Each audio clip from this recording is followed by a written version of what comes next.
North Borneo was a British protectorate located in the northern Borneo which was under the sovereign North Borneo Chartered Company from 1882 to 1941. From 1942 to 1945, North Borneo was occupied by Japanese military forces before they were driven out by Australian troops. From 1946 to 1963, North Borneo was turned into a crown colony of Great Britain, known as British North Borneo Crown. During the time also 7 of the British-controlled islands in northeastern Borneo named Turtle Islands together with Cagayan de Tawi-Tawi were ceded to the Philippine government under a past treaty signed between the United Kingdom and the United States. Today, the former North Borneo is part of Malaysia as the state of Sabah, apart from the island group of Labuan which was separated from the rest in 1984 to form a federal territory, administered directly from the federal government. History: North Borneo Company. Before the eastern part of the territory was ceded by the Sultanate of Brunei to the Sultanate of Sulu as a gift for helping the Bruneian forces during a civil war that happened in Brunei. The whole territory was once under the rule of the Bruneian Empire. In 1761, British East India Company officer Alexander Dalrymple concluded an agreement with the Sultan of Sulu to allow him occupation of Balambangan Island, located 51 kilometers off the coast of Kudat and known to the British as Felicia Island. A free port was then established here which was of importance for the interest of Britain in the East Asia region, namely, trade with China. The port, however, failed to become a long-term success due to constant pirate attacks as well as other reasons, and the British left in 1805.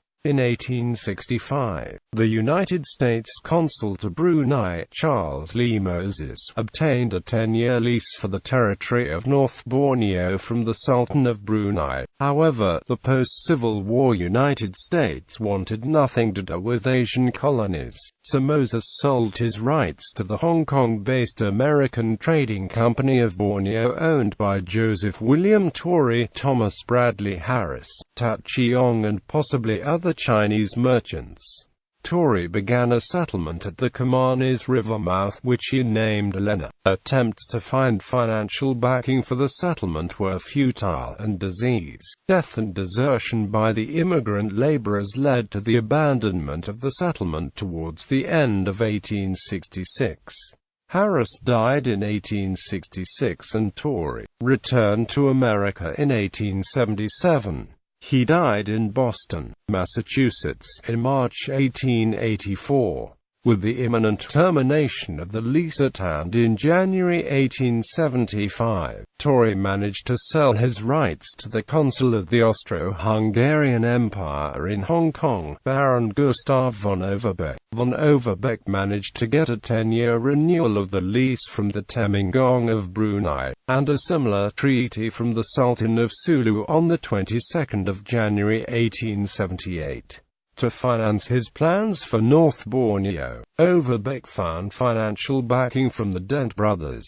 However, he was unable to interest his government in the territory. After efforts to sell the territory to Italy for use as a penal colony, von Overbeck withdrew in 1880, leaving Alfred Dent in control. Dent was supported by Sir Rutherford Alcock and Admiral Sir Harry Keppel. In July 1881, Alfred Dent and his brother formed the British North Borneo Provisional Association Limited and obtained an official royal charter the 1st of November the same year. In May 1882, the North Borneo Chartered Company replaced the Provisional Association. Sir Rutherford Alcock became the first president President, and Alfred Dent became managing director. In spite of some diplomatic protests by the Dutch, Spanish and Sarawak governments, the North Borneo Chartered Company proceeded to organize settlement and administration of the territory. The company subsequently acquired further sovereign and territorial rights from the Sultan of Brunei, expanding the territory under control to the Putatan River, the Padus District, the Kawang River, the Mantanani Islands, and additional minor Padus territories. The company also established a foundation for economic growth in North Borneo by restoring peace to a land where piracy and tribal feuds had grown rampant. It abolished slavery and set up transport, health and education services for the people. Chinese immigrants were wooed to boost the small population of less than 100,000. Through the combined effort of the locals and immigrants, towns, farms, a timber industry, tobacco and rubber plantations began to thrive. Protectorate of Britain in 1888, North Borneo became a protectorate of Great Britain, but its administration remained entirely in the hands of the North Borneo Chartered Company, with the Crown reserving only control of defence and foreign relations. From 1890 to 1905, the British government placed the colony of Labuan under the administration of North Borneo. The company's rule in North Borneo had great impact on the development of the region. Although it was generally peaceful, the local population occasionally resented the imposition of taxes and the loss of land to European plantations. The most serious resistance was the Mat Salleh War from 1894 to 1900, and the Rundum Uprising by the Murat in 1915. The Chartered Company's system of administration was based on standard British colonial administration structures, with the land divided into residencies and subdivided into districts. Initially, there were only two residencies, East Coast and West Coast, with residents based at Sandakan and Jesselton respectively. Each residency was divided into provinces, later known as districts, which were run by district officers. By 1922, there were 5 residencies to accommodate new areas that were opened up for development. These were the West Coast, Ceded, Tawi, Interior and East Coast residencies. These residencies were in turn divided into 17 districts. Under this system, British held top posts, while native chiefs managed the people at grassroots level. This was not a conscious attempt by the British to instill indirect rule, but a convenient arrangement for the district officers who were unfamiliar with local customs and politics. The North Borneo Chartered Company effectively ruled until the 1st of January 1942.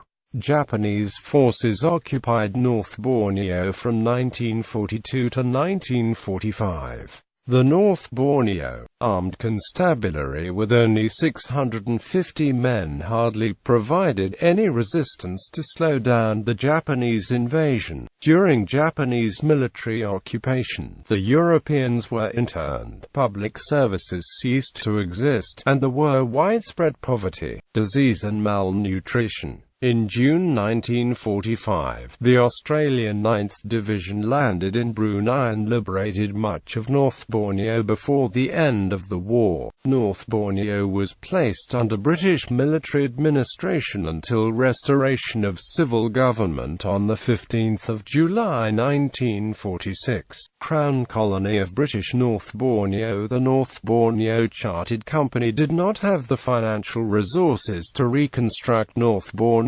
after the destruction of World War II. The major towns had been razed to the ground by Allied bombing, and the infrastructure of North Borneo was in total devastation. The North Borneo Chartered Company decided to sell its interests to the British government. The territory was placed under control of the Colonial Office, and became a British Crown colony on 15 July 1946 together with islands of Labuan, The destruction of the former capital Sandakan was so complete that Jesselton was chosen as the new post-war capital. The colonial system of administration was in most ways similar to rule during the company era, retaining the same residency and district structure. However, as a result of this change in status, North Borneo had access to British government funds for reconstruction. A governor and commander-in-chief was appointed to administer the colony of North Borneo with the assistance of an advisory council consisting of 3 ex officio members, a chief secretary, the attorney general, and the financial secretary, together with other members both official and unofficial whom the governor chose to appoint. In 1950, the advisory council was replaced by the executive and legislative councils. The executive council functioned as a cabinet and was headed by the chief secretary. In addition to the attorney general and the financial secretary, it consisted of 2 officials and 4 nominated members. The governor presided at the executive council meetings and he alone was entitled to submit questions to the council. The legislative council consisted of the governor as president, the usual 3 ex officio members, 9 official members and 10 nominated members. The high-ranking administrative posts continued to be held by the British, and in fact, it was only in 1957 that the first non-European filled an administrative officer's post. The British North Borneo was granted self-government on the 31st of August 1963 in Kening, to prepare for a merger with the Federation. A little over 2 weeks later, on the 16th of September 1963, the state united with Malaya, Sarawak and Singapore, forming the Federation of Malaysia. The first natives' paramount leader was Petana Rangkayukayu Koro Santulan of Kening, the father of former Sabah State Minister Tan Sri Stephen Koro, and Sabah's 5th State Governor Tun Thomas Koro Santulan, which also a Pengaran. The father to Petana Rangkayukayu Koro was a Murad descendant of Hashim Jalil Alam Akmadan, the 25th Sultan of Brunei. Timeline of the history of Malaysia.